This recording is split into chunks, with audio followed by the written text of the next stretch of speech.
অনেকে মনে করে যে ফ্যাট ইনটেক করলে হয়তো বা শরীরের জন্য ক্ষতি, এটা একদমই নয়। তো শিশুদের খাদ্যাভ্যাস কিরকম হওয়া উচিত? প্রোটিন ছাড়া আমাদের গ্রোথ কখনোই সম্ভব নয়। বাচ্চার জন্য সবচেয়ে ইম্পর্টেন্ট হচ্ছে ফার্স্ট 1000 ডে।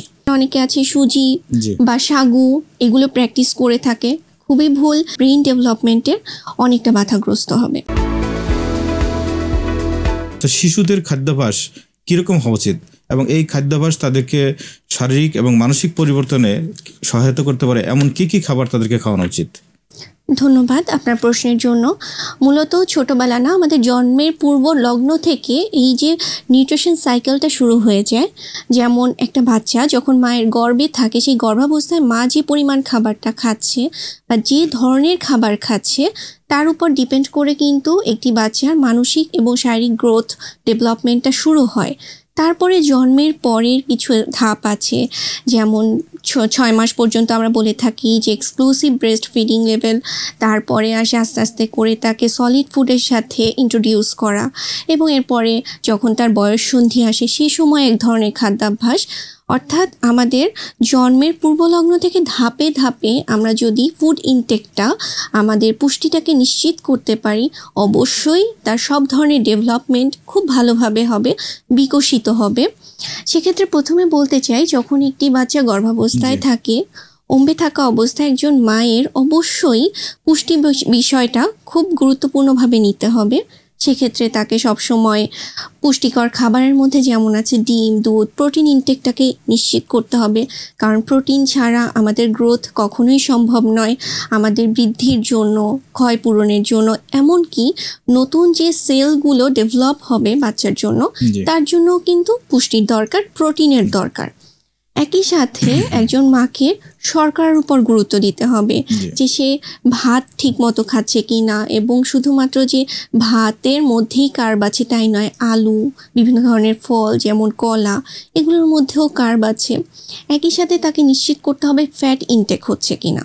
অনেকে মনে করে যে ফ্যাট ইনটেক করলে হয়তো বা শরীরের জন্য ক্ষতি, এটা একদমই নয়। কারণ আমাদের যে তাপ ধারণের ক্ষমতা নিয়ন্ত্রণ করা, এমনকি রোগ প্রতিরোধের জন্য যে ভিটামিন দরকার, কিছু ভিটামিন আছে আমাদের ফ্যাট সলিউবল।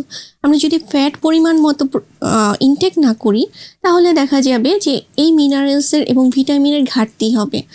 যে কারণে একজন মায়ের, গর্ভবতী মা থেকে আমি শুরু করেছি যেহেতু এটি ফার্স্ট স্টেজ, একজন মাকে এই যে প্রতিদিন প্রোটিন, কার্ব, ফ্যাট, একই সাথে বিভিন্ন ধরনের ফল, তার মিনারেলের চাহিদা পূরণের জন্য, ভিটামিনসের চাহিদা পূরণের জন্য, এবং অবশ্যই পর্যাপ্ত পরিমাণে পানি ইনটেক করতে হবে। কারণ পানি ছাড়া আমাদের শরীর ডিহাইড্রেট হয়ে যাবে, কোনো কিছু হজম হবে না, ডিহাইড্রেশনে পড়ে যাব, মেটাবলিজম স্লো হয়ে যাবে, এবং একই সাথে সব ডেভেলপমেন্ট বাধাগ্রস্ত হবে। এর পরের ধাপটায় আসি, এই হচ্ছে গর্ভাবস্থায় গেল।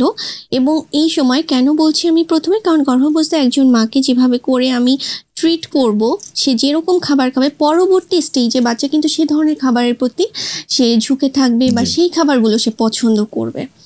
এরপর গর্ভের পরে যখন বাচ্চার জন্য সবচেয়ে ইম্পর্টেন্ট হচ্ছে ফার্স্ট 1000 ডে, প্রথম 1000 দিন।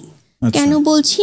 কারণ প্রথম যে 6 মাস তাকে যদি এক্সক্লুসিভ ব্রেস্ট ফিডিং করানো যায়, তার রোগ প্রতিরোধ ক্ষমতা, ইমিউনিটি লেভেল অনেক বেশি থাকবে, এবং সে একই সাথে সব ধরনের পুষ্টি উপাদান পেয়ে যাবে। যে কারণে 6 মাস পর্যন্ত অবশ্যই চেষ্টা করতে হবে বাচ্চাকে, ইভেন পানিও দেওয়ার দরকার নেই, শুধুমাত্র ব্রেস্ট ফিডিংয়ের উপর ডিপেন্ড করতে হবে। এবং 6 মাসের পরে তাকে বিভিন্ন ধরনের খাবারের সাথে ইন্ট্রোডিউস যখন আমরা করব, প্রতি 3 দিন এক ধরনের খাবারের সাথে আমরা ইন্ট্রোডিউসের চেষ্টা করব। হতে পারে সেটা কার্ব জাতীয়, যেমন ভাত, আলু বা কলা, এমনকি ডিম হতে পারে, বয়েলড এগ হতে পারে, বিভিন্ন ধরনের সবজি হতে পারে। আমরা চেষ্টা করব অল্প অল্প করে বাচ্চাকে ইন্ট্রোডিউস করা, এবং সেই সাথে মাছ, মাংস, অর্থাৎ বাচ্চাকে আমরা যে কোনো একটা খাবারের সাথে ডিপেন্ডেন্ট করে ফেলবো না। যেমন অনেকে আছে সুজি বা সাগু, এগুলো প্র্যাকটিস করে থাকে, খুবই ভুল। কারণ তার শরীরে শুধুমাত্র কার্ব যাচ্ছে, যে কারণে তার হয়তো বা গ্রোথ হবে, ফিজিক্যালি সে বড় হবে, কিন্তু যে ব্রেইন ডেভেলপমেন্টের অনেকটা বাধাগ্রস্ত হবে। সব খাবারের একটা কম্বিনেশনের কথা আপনি বলছেন। অবশ্যই।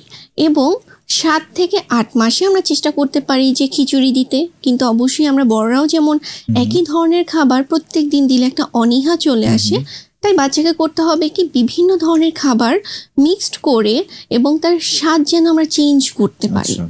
এই প্র্যাকটিসটা আমাদেরকে করতে হবে। কালারের মধ্যে একটা ভেরিয়েশন দরকার। অবশ্যই আমাদেরকে যত বেশি আমরা কালারফুল খাবার আনতে পারবো সেটা বাচ্চার জন্য যেমন অ্যাট্রাকটিভ হবে, সে একই সাথে কিন্তু পুষ্টি সমৃদ্ধ হবে। আমরা চেষ্টা করব বিভিন্ন ধরনের কালারফুল ভেজিটেবল, যেমন হতে পারে মিষ্টি কুমড়া, বিভিন্ন ধরনের শাক, গাজর, টমেটো, শসা, এমনকি এই ভ্যারিয়েশন যখন আমরা আনবো খাবার, এবং তখন কিন্তু বাচ্চা কি করে, অনেকে আছে আমরা শুয়ে বাচ্চাকে খাওয়ানোর চেষ্টা করি, একেবারে ম্যাশড ফুডটা খাওয়ানোর চেষ্টা করি। এটা থেকে বিরত থাকতে হবে। বাচ্চাকে হাতে ধরে খাওয়াতে হবে। বাচ্চা যেন সে নিজে টাচ করে, সে যেন ফিল করে যে আমি এখন একটা সফট খাবার খাচ্ছি। আপনি বলছেন একটা পরিণত বয়সে গিয়ে? না, এটা 6 মাসের পর থেকেই শুরু হবে, যখন সে ক্রাউলিং এইজে চলে এসেছে, সে বসতে শিখলো, ধরতে শিখলো, তখনই তাকে খাবারগুলো তার নিজের হাতে ধরে তৃপ্তি সহকারে খাবারটা সে যেন এনজয় করে, সেভাবে করতে হবে। এবং এই যে নিয়মটা শুরু হবে 6 মাস থেকে, যে প্র্যাকটিসটা শুরু হবে, এটা চলতে থাকবে তার লাইফ লং টাইম।